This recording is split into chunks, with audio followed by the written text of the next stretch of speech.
Is this the most racist object you're carrying today?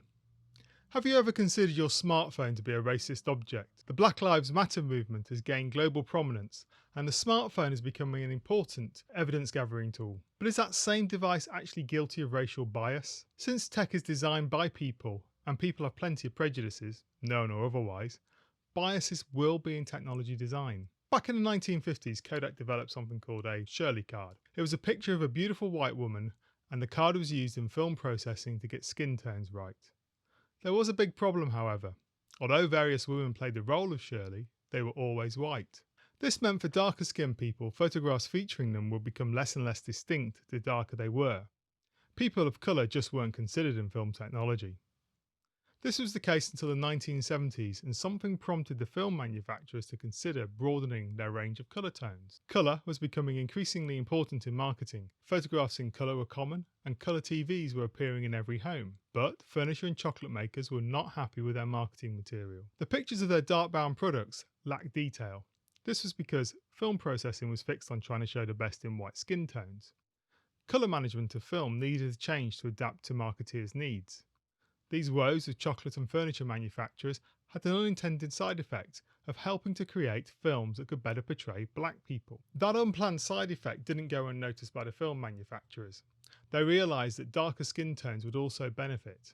However, in order not to offend white customers, the improvements in the handling of dark skin tones was presented as the film now being good enough to photograph the details of a dark horse in low light. There were, however, some glimmers of hope.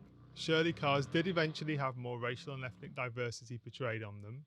They were still always glamorous women, but different skin tones and races began to be included. In the 1990s, Philips designed a TV camera chip system that could capture different skin tones with more elegance.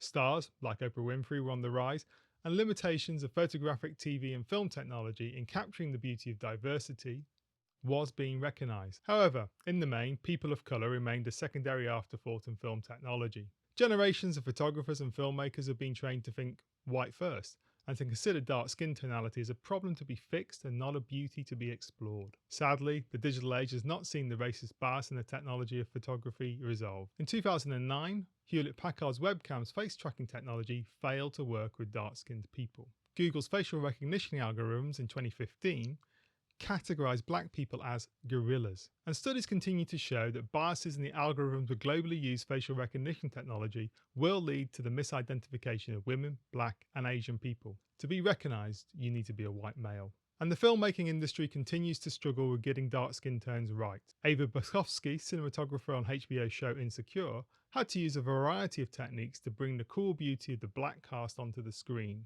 This is because in the implementation of the technology, people of colour remained an afterthought.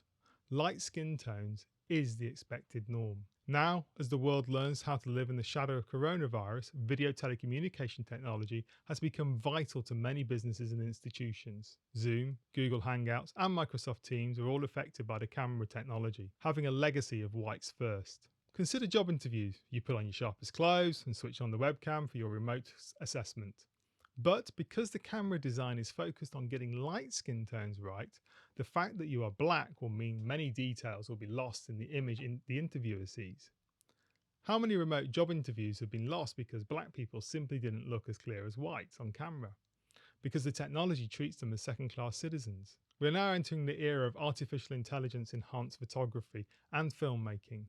On the latest smartphones, when you take a photograph or make a video, then the device is making thousands of decisions about the light, shadow, and even the beauty of the image. But the algorithms of AI, like the Shirley cards of the last century, are designed by people. AI is rapidly moving into self-learning, but these are relatively early days of AI in photography, and it carries a great risk that people of colour will still be mistreated as second-class citizens in the processing of images.